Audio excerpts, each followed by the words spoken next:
น้องมีสายอื่นแล้วนางเปลี่ยนใจเลิกลา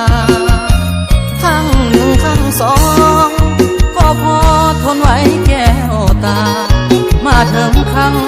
สี่นี่นาสิ้นความเมตตาเห็นใจขายเขาในนาส่งน้องเฮียนครูเพื่อให้น้องสมตรูได้เป็นครูอยู่เฮียงเคียงอายพอเฮียนจบแล้วแก้วตาก็มีหลายใจมีแฟนรถเก๋งคันใหญ่ลืมสายผู้อยู่บ้านนาเขาว่า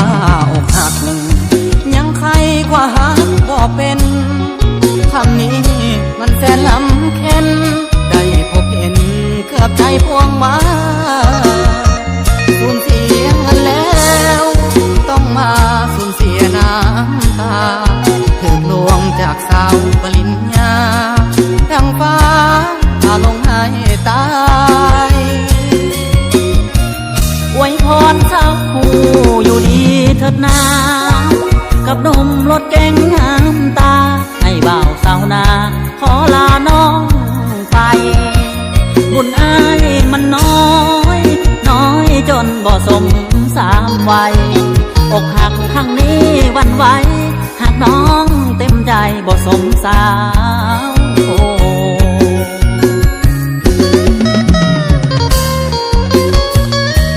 ซอยกดติดตามทาง YouTube ฟ้องลำสตูดิโอเนเด้อ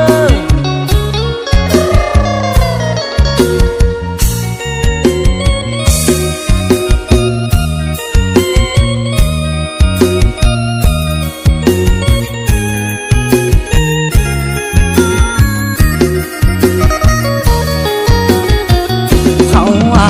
อกหักยังใครกว่าหักบ่เป็นคำนี้มันแสนลำเค็นได้พบเห็นเกือบใจพวงมาสูญเสียเงินแล้วต้องมาสูญเสียน้ำตาถูกลวงจากสาวปริญญาดังฟ้าพาลงให้ตายอวยพรสาวคู่อยู่ดีเถิดนากับหนุ่มรถเก๋งงามตาให้บ่าวสาวนาขอลาน้องไปบุญอ้ายมันน้อยน้อยจนบ่สมสามวัย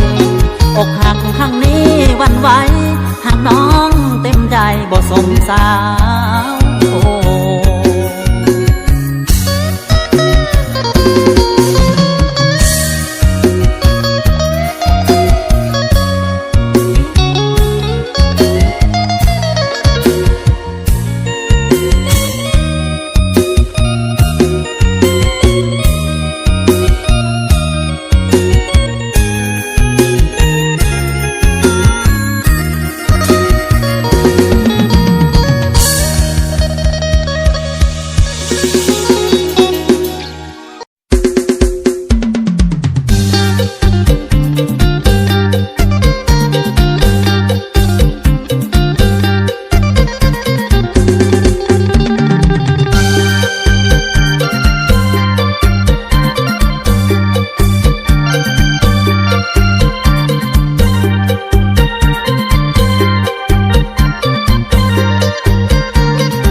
วันตาอุลาอายลงได้แต่ฝันได้แต่พะวงน้องสมยงสวยงามบาดตา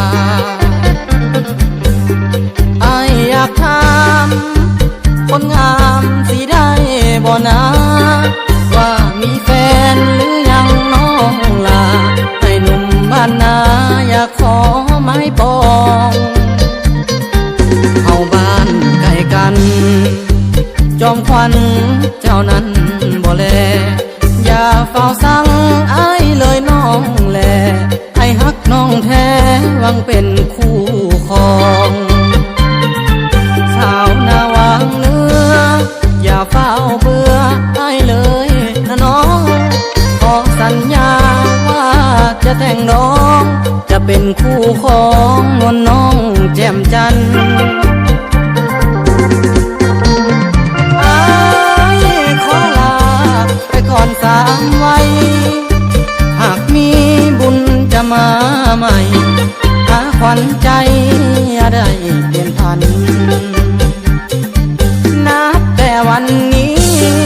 อ้ายจะมีแต่เจ้าเท่านั้นก็เปลี่ยนใจสิ่งใดขวางกันก็ซื่อต่อกันบ่ให้นายแนงจากเจ้าไปแต่หัวใจยังอยู่ดอกนาขอให้น้องมันในสัญญาก็นานดอกนาจะมาขอแต่งอย่าได้โศกาหนุ่มบ้านนาวางน้อยยังมีสาวนาวางเนื้อจงสุขีบ่นานคนดีจะหวนเต่ามา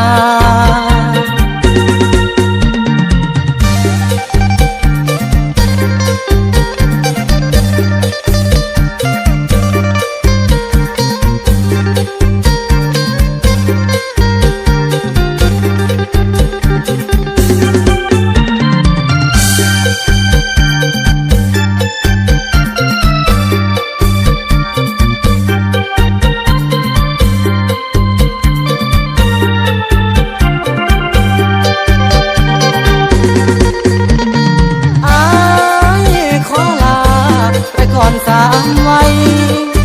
หากมีบุญจะมาใหม่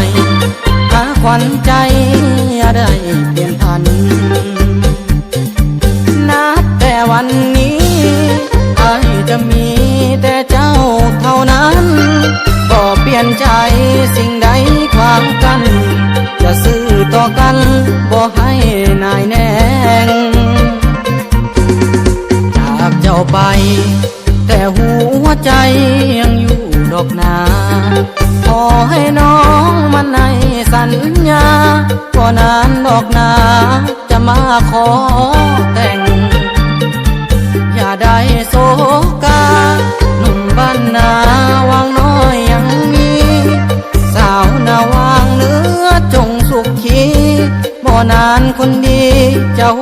วนเต่ามา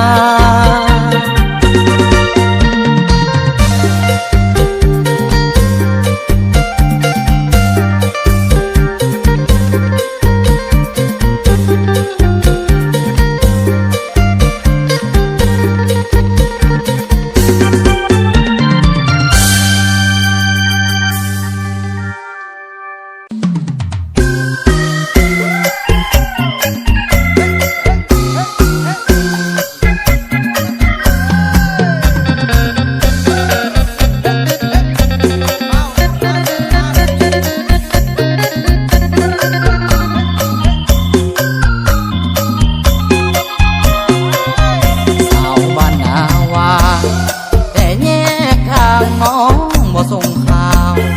เธอไปมีผู้บ่าวเลยลืมเขาฉันบ่นอนาวมีคนบันไดหมดขวัญใจที่กับนาวาคนฮักฝากเสสองฝั่งเรือล่มข้างทางสาวนาวางบ่มาคอยอยู่บ้านนาเฮาลาน้ำตาลินหลังยันเดยันผิดหวังยันสาวนาวางต้องลืมสัญญาจากอายไปดนน้องหน้ามนป่านนี้ยังบ่มาหนุ่มหน้าเส้นขานขออิจฉาอยากให้น้องมาหนุ่มหน้ายังค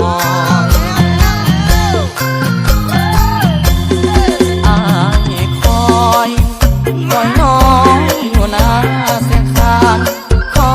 ยพาฟ้าวานน้องคานบ่คืนมาจอย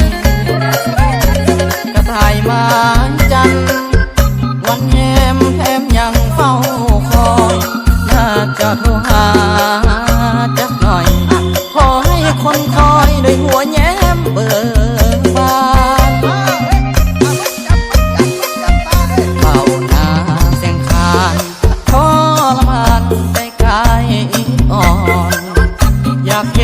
ใบหน้าบังอ่อนผู้จากจรหนุ่มนาเสียงคางขับมาเถิดน้องเดือน12มาแต่งงานกันให้เบาหน้าเสียงคางยังยึดมันอยู่เด้อสาวหน้าวา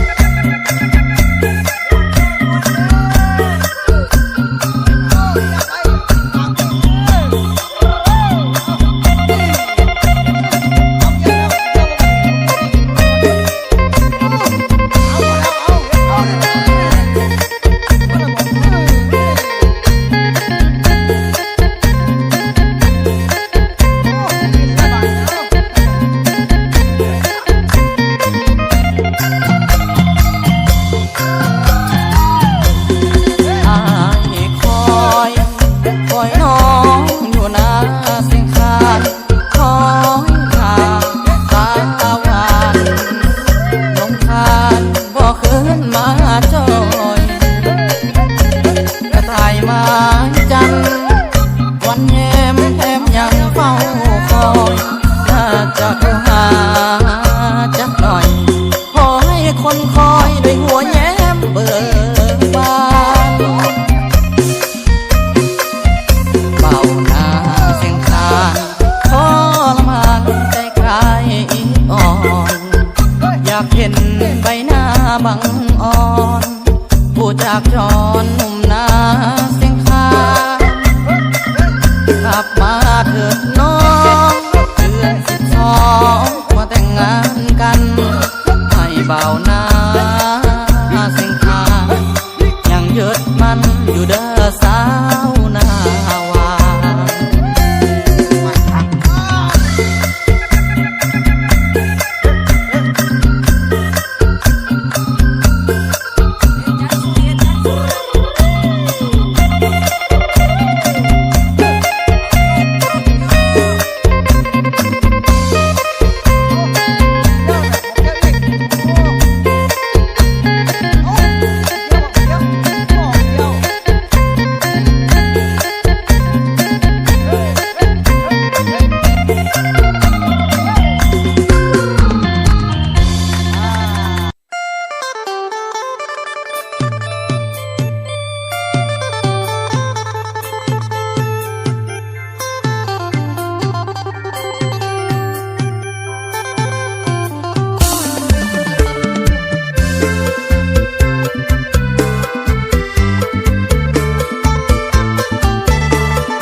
ดอกนาเนื้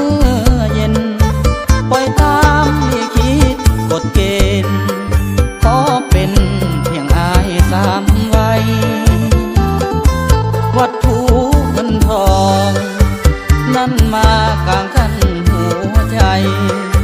แม่นเคยทำดีเอาไว้ยังบ่ได้อยู่ในสายตา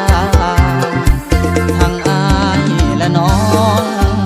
ของดองของหักเงินเหนียวบ่เคยคิดจะพบเลี้ยวอักเดียวการดาขอความจำเป็นขาดเปอร์เซ็นต์